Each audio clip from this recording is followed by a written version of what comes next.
मुनव्वर भी पहले बहुत अच्छे शायर थे, अब बिगड़ गए। अब क्या कहिएगा इसका। राहत भाई ने तो जहर बोने का बड़ा काम किया है, मतलब उनकी रूह को तकलीफ न पहुंचे। दोस्तों नमस्कार, नेशनल न्यूज़ मीडिया में आपका स्वागत है। पिछले दिनों अफ़गानिस्तान में तालिबान के सत्ता में वापसी के बाद भारत में तालिबानों के समर्थन को लेकर मुस्लिमों में होड़ जैसी लगी है। तमाम मुस्लिम कवियों और नेताओं ने भी तालिबानियों का अलग अलग संदर्भों में स्वागत किया, उनकी तारीफ़ की।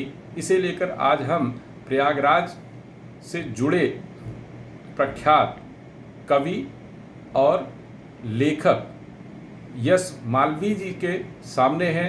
यश भाई आज अपनी बातों से, अपने तर्कों से बताएंगे कि क्यों तालिबान का समर्थन करना गैर जरूरी था और उन कवियों के मन में क्या चल रहा है।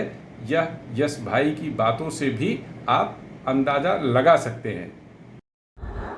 यश भाई साहब, अभी पिछले दिनों तालिबान ने अफ़गानिस्तान में दोबारा सत्ता हासिल की है और तालिबान अपने कारनामों को लेकर, आतंकी गतिविधियों, आतंकियों को समर्थन देने को लेकर, भारत के प्रति अपने नज़रिए को लेकर हमेशा आलोचना के केंद्र में रहा है। पूरी दुनिया में वो याद रहा है। जी जी। दोबारा सत्ता में आने पर भारत में कुछ नेताओं ने और तमाम कवियों, लेखकों ने तालिबान के अलग अलग किस्सों में लेकर समर्थन किया है। आप क्या कहते हैं? जो समर्थन करता है वो किसी भी हालत में, किसी भी तरह से न रचनाकार है, न बेहतर मनुष्य है और ना ही बुद्धिजीवी है। हमें सीधे सीधे ये देखना चाहिए कि तोड़ने वाली राजनीति ना हो, जोड़ने वाली राजनीति हो। और इस संदर्भ में जो हमारा भारतीय मुसलमान है, हम तो राही मासूम रजा वाली परंपरा को मानने वाले लोग हैं, जो महाभारत जैसी रचना करते हैं। तो ऐसी स्थिति में, या आप कल्पना करें कि संसार के सबसे अच्छे भजन लिखे शकील बदायूनी ने, धुन दी नौशाद ने, गाया मोहम्मद रफ़ी ने।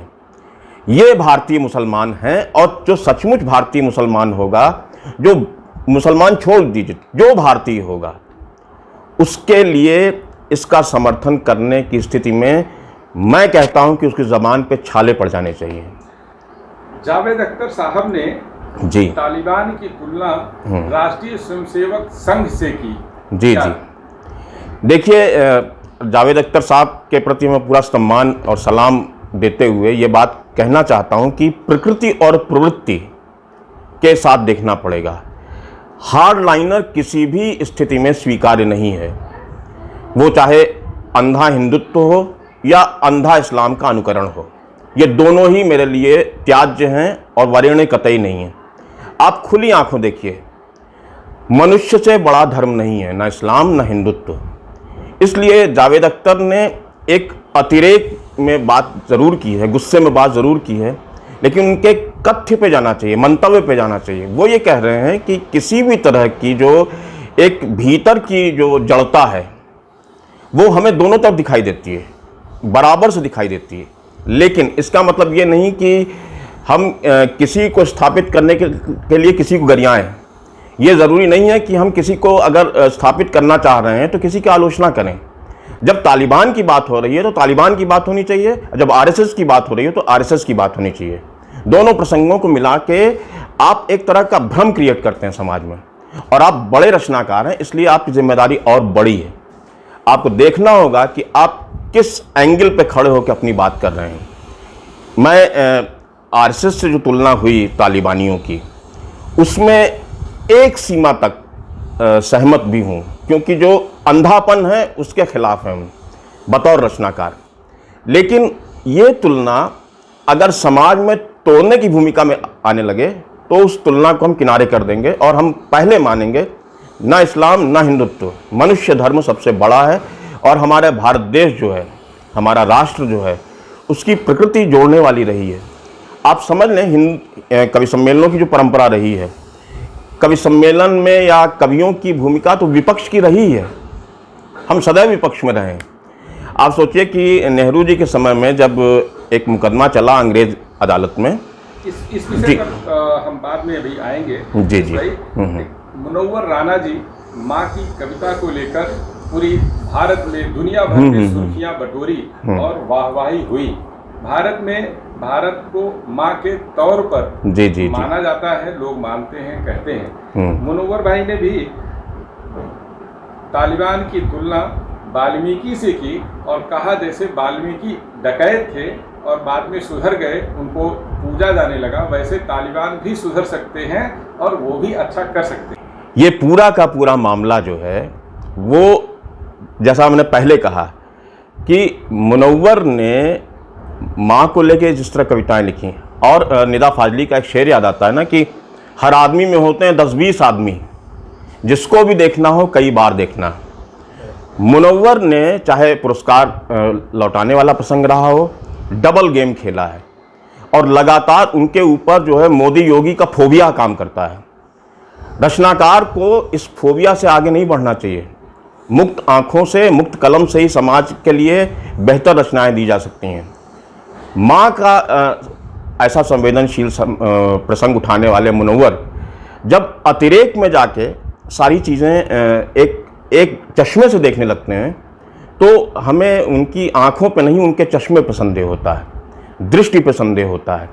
और हमें नहीं लगता कि उनके जैसे प्रतिष्ठित रचनाकार को यहाँ इतना कुछ सार्थक लिखने के बाद इस स्तर पे उतरना चाहिए था। उनकी भाषा जो है ना लेखक की भाषा रह गई है, न साहित्यकार की भाषा रह गई है, और शायर की भाषा तो कतई रही नहीं गई।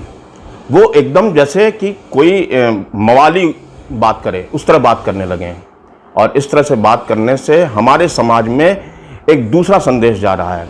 मुनव्वर मेरे प्रिय रहे हैं, मेरे प्रिय कवि हैं और आज भी हैं, लेकिन मुनव्वर अपनी उन कविताओं के कारण प्रिय हैं। आज जो मुनव्वर कर रहे हैं बेहद निंदनीय है, और मुझे लगता है कि ऐसे लोगों के वक्तव्य को भी सेंसर करना चाहिए। समाज में वो विष बोते हैं। कविता और राजनीति में बहुत पुराना रिश्ता रहा है। कवि मंचों के जरिए राजनेताओं पर, व्यवस्था पर, सरकारों पर अक्सर तंज करते रहे हैं, आलोचना करते रहे हैं। लेकिन पिछले कुछ दिनों से, जब से नरेंद्र मोदी प्रधानमंत्री बने हैं, अचानक से पूरा माहौल बदल गया है। अब कभी नरेंद्र मोदी की आलोचना करते हैं या भाजपा की आलोचना करते हैं तो उस पर दूसरा पक्ष भी खड़ा हो जाता है। ऐसा क्यों? देखिए, आपने सही कहा। साहित्य जो है, प्रेमचंद के शब्दों को इस्तेमाल करें अगर, तो राजनीति के आगे चलने वाली मशाल है। एक बार नेहरू जी और दिनकर जी किसी गोष्ठी से निकल रहे थे और उनके पांव फंस गए कालीन में, नेहरू जी के गिरने को हुए कि दिनकर ने पीछे से सहारा दे दिया। तो उन्होंने थैंक यू बोला। थैंक यू मत कहिए, जब भी राजनीति लड़खड़ाई है तो साहित्य ने ऐसे ही सहारा दिया है। तो हम तो उस परंपरा को जानने वाले लोग हैं। हमें इमरजेंसी का समय भी याद है।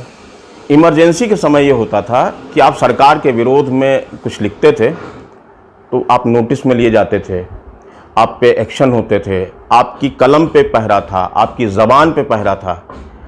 मोदी सरकार में बेसिक फ़र्क ये आया है कि ना आपकी कलम पे पहरा है, ना आपकी ज़बान पे पहरा है। उन्हें कुछ सुनना ही नहीं है। जब जो बोला जाएगा सुनेंगे नहीं, जो लिखा जाएगा पढ़ेंगे नहीं। तो ऐसी ही एक अतिरेक वाली घटनाएं होंगी। उन्हें बस किसी ने बता दिया कि ये विरोधी है तो पकड़ो और देशद्रोही घोषित कर दो उसको, जबकि उसके भीतर जाना चाहिए, उसके मर्म में जाना चाहिए। तो हमको ये लगता है कि दक्षिण पंथ जो है साहित्यकार से और साहित्य से विहीन है। इनके पास ऊपरी माला उतना पावरफुल नहीं है जितना होना चाहिए। इनके पास चिंतक नहीं है। इनको चिंतकों को जोड़ना चाहिए, विचारकों को जोड़ना चाहिए, कवियों लेखकों को जोड़ना चाहिए, चारणों को नहीं, दरबारियों को नहीं, भाटों को नहीं। दुर्भाग्य ये है कि शासन को और सत्ता को यही सब भाता है। राहत इंदौरी साहब अब नहीं है। जी जी। राहत इंदौरी साहब ने एक मंच पर जब ये कहा हिंदुस्तान किसी के बाप का नहीं है, तो बहुत आलोचनाएं हुई और अभी रिसेंटली जो अफगानिस्तान में हुआ उसको लेकर एक वर्ग ये सवाल बार बार उठा रहा है, अब कोई क्यों नहीं कहता कि अफगानिस्तान किसी के बाप का नहीं है? क्या बड़े माजरत के साथ ये बात कह रहा हूँ, और मैं दोनों को कहता हूँ जो कम्युनल फीलिंग फैलाते हैं मंच से, चाहे वो राहत इंदौरी हो और चाहे मंदिर बनाने वाले प्रकरण पर जो कविताएं पढ़ी जाती हैं वो कविताएं हो, मतलब वो कविताएं हम तुम काव्य मंचों पे जाते हैं ना, ऐसा लगता है कि जैसे कि दंगा करा देंगे ये। हमने उसी समय एक दोहा लिखा था कि राम काज के बिन भला उन्हें कहाँ विश्राम, जो तुलसी के राम जब कुर्सी के राम। तो राम को यार तो कुर्सी से मत जोड़ो यार, राम तो बहुत बड़ी चीज़ है। लेकिन दुर्भाग्य ये है कि हो ये रहा है कि बाहर युद्ध छिड़ा है गहरा, लेकिन वो तो घर बैठे हैं जिनका कोई चरित्र नहीं, वो रामचरित लेकर बैठे हैं। तो आपको राम, कैसा राम चाहिए? हमें तुलसी का राम चाहिए, हमें गांधी का राम चाहिए, हमें लोहिया का राम चाहिए। आज के राजनीतिज्ञों का राम नहीं चाहिए, क्योंकि वो राम जो है धनुष बाण लेके सामने पेश आते हैं, जबकि राम की जो एक छवि है वो कल्याणकारी छवि है। आपको डर लगने लगे, हमारे यहाँ तो जय जय सिया राम वाली परंपरा रही है, राम राम वाली परंपरा रही है, लेकिन जय श्री राम कहते ही एक दूसरा फ्लेवर सामने आ जाता है। इस फ्लेवर से बचे जाने की जरूरत है, क्योंकि जय श्री राम युद्ध का उद्घोष नहीं होना चाहिए, वो अपने राम के प्रति भी अन्याय है। और हम राम भक्त हैं, हमारे पिता ने राघव राग लिखा था, हम उस राग में जीते हैं। तो और हमको अगर कोई हमारे राम भक्ति पर संशय करता है तो आए हमसे बात करें, क्योंकि हमारा राम जो है वो तो हमारे भीतर रमा हुआ है। राम के नाम पे इस देश में राजनीति बंद होनी चाहिए, इसलिए भी बंद होनी चाहिए क्योंकि आज राम हैं, कृष्ण हैं, शिव हैं, ये सारे प्रतीक कल्याण के प्रतीक हैं। आप इस पे शतरंज की बिसात क्यों बिछा रहे हैं? तो राजनीति का जो अपराधीकरण हो रहा है और बड़े बड़े नाम लेके हो रहा है, बड़े बड़े मूल्यों के नाम लेके हो रहा है, और हमें तो लगता है कि हमारा जो हिंदुत्व, हम हिंदू हैं, हमें अपने हिंदू होने पर शर्म नहीं है, लेकिन हमें वो हिंदू होने में शर्म ज़रूर है जो हिंसा का पक्षधर है। और आज का समय ऐसा है कि बहुतेरे हिंदू, उन्हें शिक्षा से मतलब नहीं, स्वास्थ्य से मतलब नहीं, बिजली से मतलब नहीं, मकान से मतलब नहीं, कपड़े से मतलब नहीं, हमारे घर पे छत नहीं है। हम किस मंदिर की बात कर रहे हैं? मंदिर तो हमारे यहाँ है। एक जगह विषय अस्पताल क्यों नहीं बनते, विद्यालय क्यों नहीं बनते, विश्वविद्यालय क्यों नहीं बनते? लेकिन इसका मतलब ये है कि आप भोले भाले जो धार्मिक लोग हैं उनके साथ भी छल कर रहे हैं, कपट कर रहे हैं। साहित्य ये नहीं करता। कवि सम्मेलन के मंचों पे आज भी प्रतिशत अगर देख लें तो कम नहीं है जोड़ने वाली कविता सुनाने वाले लोग। उदय प्रताप सिंह की वो याद करिए, न तेरा है न मेरा है, ये हिंदुस्तान सबका है, नहीं समझी गई ये बात तो नुकसान सबका है। बढ़िया। अभी पिछले करीब महीने भर से मनोज मुंतशिर जी बहुत चर्चा में हैं। उनका एक वीडियो सोशल मीडिया पर खूब वायरल हुआ, जिसमें वो भारतीय इतिहास और संस्कृत की एक व्याख्या करते हुए सुनाई दे रहे हैं। क्या कहेंगे, आपने सुना? भाई वो तो शानदार कवि है, और वो जिस तरह से जिस अंदाज में बात कर रहा है हम तो उसको सलाम देते हैं अपने, और मेरा तो दोस्त ही है, तो इसलिए उसने न्याय किया है। और प्रभावशाली ढंग से इस तरह की रचनाओं के साथ जनता में जाए जाने की ज़रूरत है। इससे जनता का मानस बदलता है, मन बदलता है, और जो एक सेतु बनता है कला, संस्कृति और राजनीति का। राजनीति को भी अगर कायदे से अपने मूल्यों को संरक्षित करना है तो मनोज मुंतशिर जैसी जैसे कवि की कविताओं के पास जाना चाहिए, क्योंकि ये कविताएं आज हमारे समय की ज़रूरत है।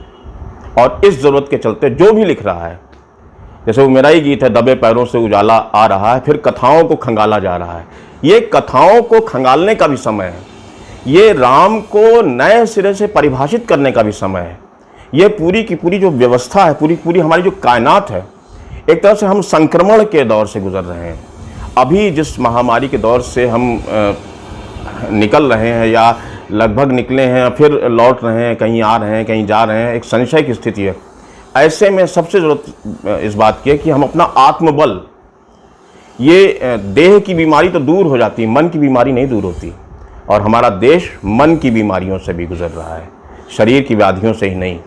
लड़ा जा सकता है तब जब हमारा मन स्वस्थ हो, शरीर भले एक बार अस्वस्थ हो जाए। तो राजनीति हो, कवि सम्मेलन हो, साहित्य हो, धर्म हो, मनुष्यता हो, ये सब एक दूसरे में परस्पर अंतर्गुंफित हैं, गुथे हुए हैं। इनको अलग अलग रेशा रेशा करके देखिए तो सब आपको दिखाई पड़ेंगे कि ये सीधे सीधे मनुष्य की बेहतरी के लिए हैं। धर्म की क्या परिभाषा थी? जो धारण किया जाए। अधर्म तो नहीं धारण किया जाएगा ना। हम क्यों किसी तरह की हिंसा के, अफगानिस्तान के पक्ष में क्यों खड़े हों? हमारा देश, हमारी भारतीय संस्कृति जो बताती है वो तो एकदम भिन्न है ना। हम क्यों किसी आतंक, ये सीधे सीधे मनुष्य को 16वीं शताब्दी में खींचे लिए जा रहे हैं।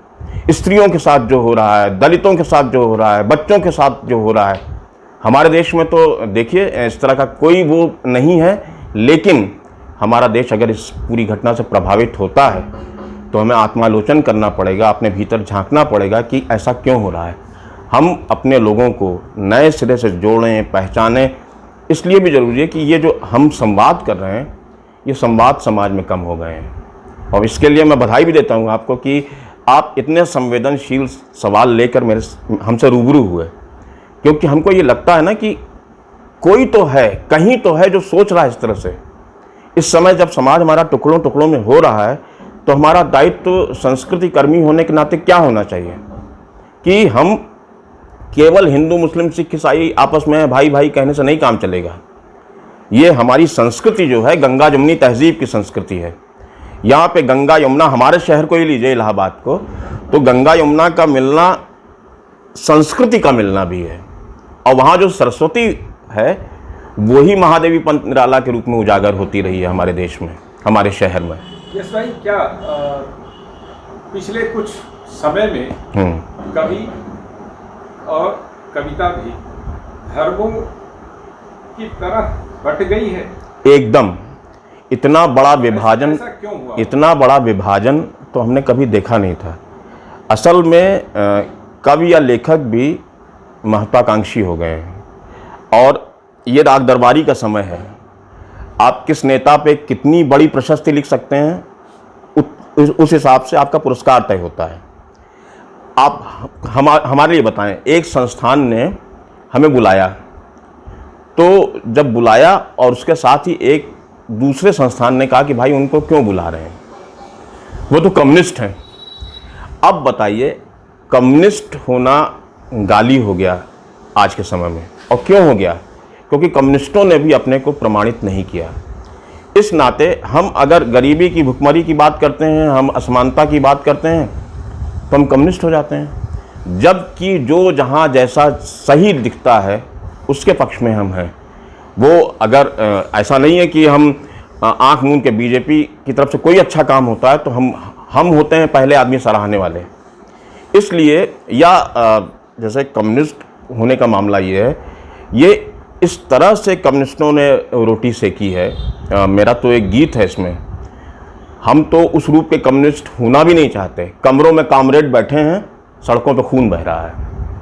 तो कथनी और करनी का जो अंतर है वो हमारे वामपंथी भाइयों में जितना ज़्यादा देखा है, उसका कारण ये है कि आज इस अतिरेक में हम लोग को जीना पड़ रहा है। प्रतिक्रियावादी ताकतें जिस तरह से सिर चढ़ा के बोल रही हैं, उसमें सबसे ज़्यादा योगदान, हम तो जावेद भाई से क्षमा याचना सहित कहते हैं कि आरएसएस से ज़्यादा योगदान दोहरे दर्जे के कम्युनिस्टों का है। दोषी दोनों हैं, लेकिन यहाँ पे कम्युनिस्टों की भूमिका भी संदिग्ध हुई है। ऐसे में हमें परस्पर संवाद, परस्पर विरोधी विचारधाराओं के बीच भी, बहुत सारी चीज़ों से आप सहमत नहीं होंगे, बहुत सारी चीज़ों से हम सहमत नहीं हैं, लेकिन हम बात तो कर रहे हैं। और जब बात कर रहे हैं तो रास्ते निकलेंगे, दिशा तय होगी, गलियां मिलेंगी, नुक्कड़ मिलेंगे, चौराहे मिलेंगे और जीवन मिलेगा। अगर मुलाकात हो जाए मिनी के साथ, अगर मुलाकात हो जाए मिनी के साथ, रख के कुछ काजू किशमिश उसके हाथ, रख के कुछ काजू किशमिश उसके हाथ, चुपके से बोलना उसके कानों कान, चुपके से बोलना उसके कानों कान। नहीं ठीक है काबुली वाला, नहीं ठीक है काबुली वाला, जल रहा है अफ़गानिस्तान। चुपके से बोलना उसके कानों कान, नहीं ठीक है काबुली वाला, जल रहा है अफ़गानिस्तान, जल रहा है अफ़गानिस्तान, जल रहा है अफ़गानिस्तान। एस भाई, आपको नेशनल वॉइस से बातचीत करने के लिए बहुत बहुत धन्यवाद। आपने कई ज्वलंत समस्याओं पर खुलकर अपनी बात की, बगैर किसी लाग लपेट के आपने अपनी बात रखी। आपको बहुत बहुत धन्यवाद। आपका भी बहुत बहुत आभार भाई।